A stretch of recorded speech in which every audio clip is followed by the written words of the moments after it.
কবিতার নাম হিজল কথা, লিখেছে রাজু সরকার। প্রিয় সেই নৌকোর বিলে, প্রাচীন সেই হিজলের নীড়ে, বসে থাকি শান্ত মনোমুগ্ধকর রূপে।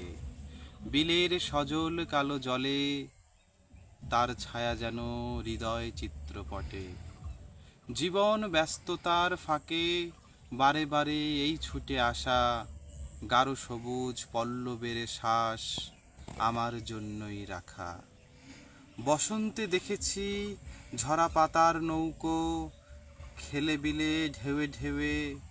গ্রীষ্মে সে যেন কচি সবুজ হিজল কন্যা, রাঙা ফুল ঝুলে আছে নারীর টিকলির মতো, বা কিশোরী রাঙা নুপুর, ভ্রমর আর মৌমাছি দেখি মিঠে রসের স্বাদ হয়েছে আত্মহারা।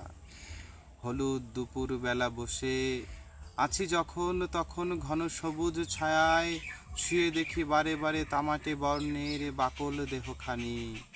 একটি নৌকো বাঁধা আছে শিকরে, দক্ষিণা ঢেউে যেন বারে বারে দোলে, রাজ্যে বর্ষা রানী এলে।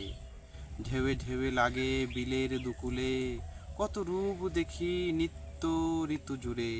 শত গ্রামের মাঝে বেঁচে থাকা আমাদের প্রিয় নৌকোর বিলে। তোমার শাড়ি দেখি মেঠো পথে খালি পায়ে হাঁটি, পৃথিবীর কোনো সবুজ দেশের পথে। তোমার সবুজ রূপে রূপসীর কবি ছিলেন আত্মহারা। যুগান্তরের স্রোতে হিজল কবিতা খাতা ভরা। তোমার ডালে বসে প্রিয় কবি বন্ধুর সাথে করেছি কত কবিতা বাসর। অভিনন্দন জানিয়েছ তুমি রাঙা বৃষ্টি হয়ে ঝরে। পৃথিবীর যে পথেই যাই ফিরে আসি তোমার প্রাচীন নীড়ে, এই স্নিগ্ধ মুগ্ধ ভালোবাসায়।